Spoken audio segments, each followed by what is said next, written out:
امام محمد بن حسن الشیبانی جب بصرے آئے نا، امام اعظم ابو حنیفہ کے شاگرد تھے تو بہت وجیح تھے، اور پھر تہجد گزار، شب زندہ دار.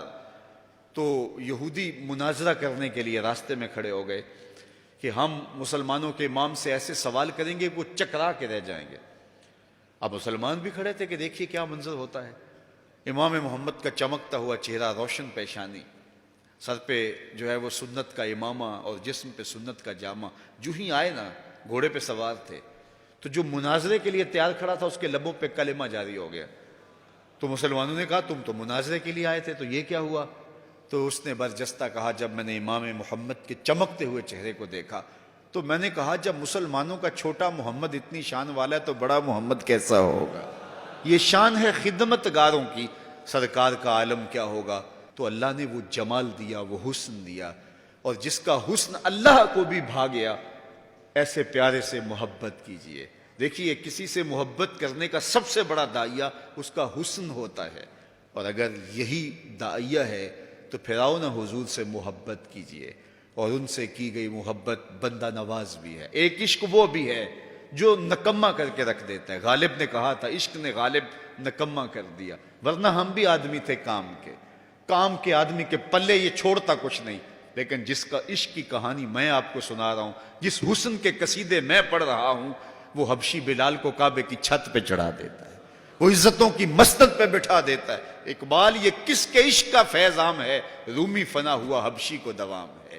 یہ وہ عزت نواز عشق ہے کہ جو بازو پکڑے تو حشر کے دن بھی نہیں چھوڑے گا.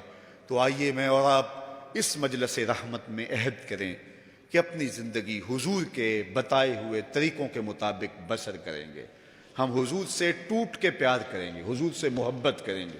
اور محبت اس بات کی متقاضی ہوتی ہے کہ آپ جس سے پیار کرتے ہیں اس کا تذکرہ کرتے ہیں، جس سے پیار کرتے ہیں اس میں آپ کو عیب نہیں دکھائی دیتا، آپ جس سے پیار کرتے ہیں اس کی اطاعت اور فرما برداری کرتے ہیں. تو آئیے اپنی زندگیوں کو ان کی محبت کے سانچے میں ڈھال لیں اور زندگی کو ان کی راہوں پہ چلائیں. آج آپ علم کی گزرگاہوں میں ہیں، کل آپ اچھے مناصب پہ فائز المرام ہوں گے. اس وطن کی ہم نے تعمیر کرنی ہے، اس ملک کو ہم نے سنوارنا ہے، اس ملک میں اسلام کے تشخص کو ہم نے اپنے عمل سے پیش کرنا ہے، اپنے رویے سے پیش کرنا ہے، اپنے طرز زندگی سے پیش کرنا ہے.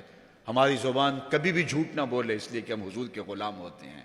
ہمارے رویوں میں خوبصورتی رہے اس لیے کہ ہم حضور کے غلام ہوتے ہیں. اور وہ دن آئے کہ اس ملک کی باغ ڈور آپ سنبھالیں تو ایک اچھی قوم کی صورت میں ہم دنیا کے اوپر سرخرو ہو کر کے جو ہے وہ سر اٹھا کے چل سکیں.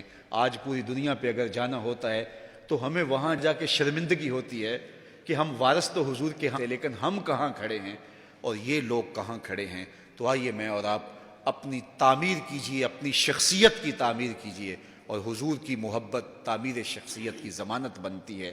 اللہ اس امت کو عروج عطا کر دے. بٹکے ہوئے آہو کو پھر سوئے حرم لے چل، اس شہر کے خوگر کو پھر وسعت صحرا دے. میں بلبل نالہ ہوں اس اجڑے گلستاں کا، تاثیر کا سائل ہوں محتاج کو داتا دے.